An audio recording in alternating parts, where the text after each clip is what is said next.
And welcome, Hoosier Nation, to our 37th episode of the Hoosier Sound, where our show has one main goal to give you our perspective of IU sports from the point of view as a student or a young adult. In addition, we will also give our view on hot takes from around the world of sports. We are recording this edition of the Hoosier Sound on Tuesday evening, May 22nd, where I am your host, Noah Freeman, and I am all by myself this week for this episode. We will be going live every Tuesday evening at 8:30 p.m. But if you miss us live, you can subscribe to various networks so you can listen on your own time.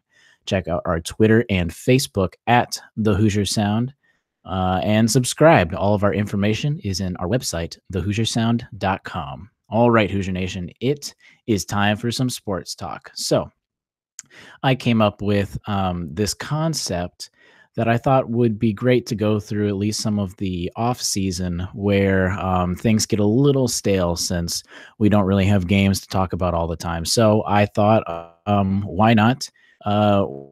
Why not just start comparing the Indiana Hoosiers to other NBA teams? We'll start at least with basketball to basketball. So we'll start with Indiana basketball, and who knows, we could even go into football, baseball, other sports too. But let's start with Indiana basketball versus the NBA. I did write an article about this a week and a half ago or so. And if you read it, great. If you're on the site reading those articles, that's great. This is basically going to be a podcast about that. But if you already read it, check this out. I've got a few more stats in here, but this is what the episode is going to be about. So starting off with the Hoosiers and comparing the Hoosiers to the NBA, there are three things that I feel like are most important going into this comparison. The first and foremost is championship wins and historic/storied franchise. So basically how Indiana does as a franchise and a program, because we don't want to compare them to someone that might be a little newer or maybe not as many championship wins. The next thing that I put into at least Indiana was their history of coaches. Then lastly, talked about maybe their fan base, the community, the player aspects, and stuff like that. But this is not a perfect comparison, obviously. There's not going to be a team that 100% resembles Indiana basketball. But let's see how close we can get. So the first thing I mentioned was championship wins. And the NCAA started back in 1939, at least the NCAA tournament started back in 1939, and the NBA started in 1946. So actually, this comparison for these two leagues is going to work out pretty well. So let's start with the NCAA and the top teams with the most championship wins. So you got UCLA, obviously, at the very top with John Wooden and UCLA winning 11 total championship wins. Then you got Kentucky in second with 8, North Carolina at 6, and then tied for fourth, you've got Duke and Indiana with 5 wins. So obviously we'll be comparing Indiana. Let's take away for the NBA. You've got let's take away any team that has won the NBA Finals less than 5 times, because basically after you've got the teams that have won 5 NBA Finals, it kind of drops down really quickly. You've only got 5 teams with 2 or 3 rings, and then it goes down to 1 win. So really, there's just kind of the top 5 or 6 NBA franchises when it comes down to a total overall franchise, and then it kind of goes off from there. But you've got obviously it's starting from top to bottom. You got obviously the Boston Celtics with 17 wins, at the Minneapolis, then Los Angeles Lakers with 16. Then it drops really far down to Chicago Bulls with 6 wins. The Philadelphia, then San Francisco, now Golden State Warriors with 5, as well as the San Antonio Spurs with 5. So looking at this with just championship rings, let's take out the Boston Celtics and the Lakers, because they are basically head over heels better than anyone next in line in terms of championship wins. And if you compare that basically to UCLA, Indiana's got less than half of UCLA's championship rings, just because UCLA is far and above the better team in terms of championship rings. But so let's take out those two teams because Indiana is not at least on the UCLA level yet in terms of championship rings, because we were just talking about that. So that leaves it down to three. You've got the Bulls, the Warriors, and the Spurs. Now, again, this is not a perfect comparison because obviously you could be thinking now, who the Spurs, even just picking from those three teams, the Bulls, the Warriors, and the Spurs, that might not be the best comparison, but let's see how close we can get. So second on this list that I thought was important to a storied franchise was coaches, because I feel like IU has a history of coaches, and so do the rest of these three teams. And I think it's going to make it hard to distinguish who was closest to IU. Now, the Bulls, they have Jerry Sloan-ish before, obviously, he went on to the Utah Jazz. And then you've got the one and only Phil Jackson, who just did incredible things with the Bulls during that span of time with Michael Jordan, Scottie Pippen, et cetera, et cetera. Everyone knows that. Now you've got the Warriors, who have a few Hall of Fame coaches, not really one specific coach, kind of like Phil Jackson, but you've got Alex Hannum, Don Nelson, and now potentially Steve Kerr is a Hall of Famer for the Warriors. Now let's move on to the Spurs. You start with Larry Brown, but then you move on to, of course, the one and only Greg Popovich.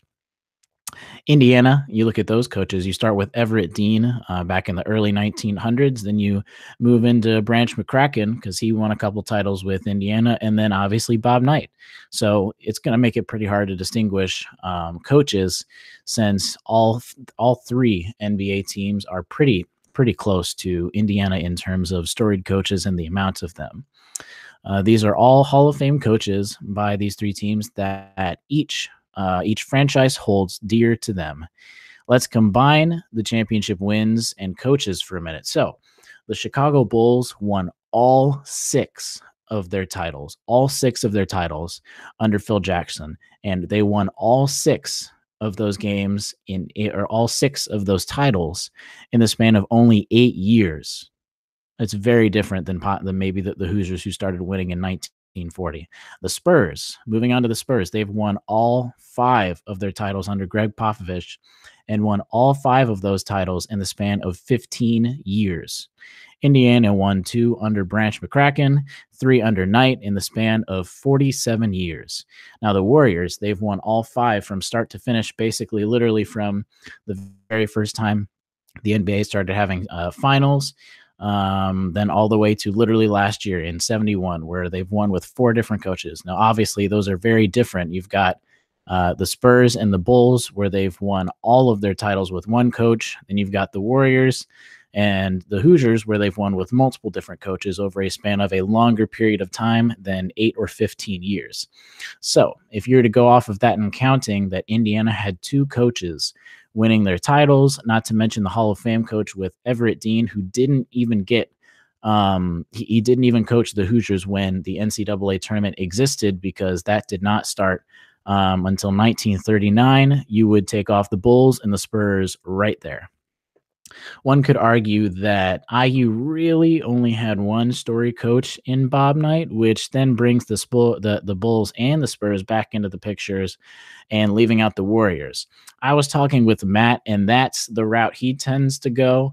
But personally, and since he's not here, he had an emergency that he wasn't able to be here. But I think Branch McCracken and Everett Dean deserve to be recognized in this comparison, bringing the Warriors to the forefront. So that leaves us with the Golden State Warriors, as I just mentioned. And you might be thinking, how else would the Warriors compare to the Hoosiers? Because just right off the bat, you think, oh man, the Hoosiers in the past couple of years have really not been the powerhouse that the Warriors have been, just kind of basically running the NBA, and barring a very big comeback, could have won literally the last 3 NBA titles. But as I said earlier, obviously the current comparison doesn't work, because the Hoosiers aren't anywhere near the Warriors' success in today's basketball. But in the NCAA basketball, it's hard to have that kind of sustained success with just college kids coming in and out. It's hard to have at least the same sustained success as you can in the NBA. But moving on to how these 2 teams still might compare a little more. First, Let's start with when these two teams actually won their titles. IU won their first title in the second season of the NCAA tournament in 1940. The Warriors won their first title in the very first season of the NBA Finals in 1947. So they both won their first title relatively during the same time, the 1940s, and they both won as basically at the very beginning of when these two tournaments started. Same time frame, success right from the very beginning. Then you move on to both of their second titles. The Hoosiers won their second title 13 years later in 1953, where the Warriors won their second title 9 years later in 1956, both winning their second title literally within the span of 3 to 4 years. Then it took both teams a little while to get back to winning the championship. So about 20 years later, the Hoosiers won in 1976, where the Warriors won in 1975. Again, man, 1, 2, 3, boom, boom, boom. Hoosiers, Warriors, same title, same time frame. Obviously, it gets a little different from there because the Hoosiers had a lot of sustained success. Wow, I cannot say that phrase tonight. The Hoosiers had a lot of sustained success, then dropped off to present day, where the Warriors were basically the opposite. Where they had a period of about 20 to 30 years or so where they were kind of just coming in and out of the playoffs, and then now they're that powerhouse team that you could have argued IU was back in the day. Both teams have had the same number of seasons when it comes to tournaments and the finals, basically. So not counting the pre-Branch McCracken era where they did not really have the NCAA tournament, and that especially compares to our other two teams that we were talking about. So you've got the Bulls. They've only been around for 52 seasons, and within those 52 seasons, they've had 35 playoff berths, which is so they go to the playoffs about 67% of the time. Going to the Spurs, they've had just one less season, so they've been around for 51 seasons. They've had 46 playoff berths. So really, the Spurs out of 51 seasons have only missed the playoffs 5 times, which comes to about 90%, which is incredible. The Warriors, then you move on to the Warriors, where they've been around just a little longer, whether it was in San Francisco or Philadelphia or anywhere else. It's still they've been around a little longer before moving to Golden State, but they've got 72 seasons where they've had 34 playoff berths, which is 47% of the time. Now, you think, oh, that might be a little low with the amount of seasons that they've had to the amount of playoff berths. You might think Indiana's a little higher, but no.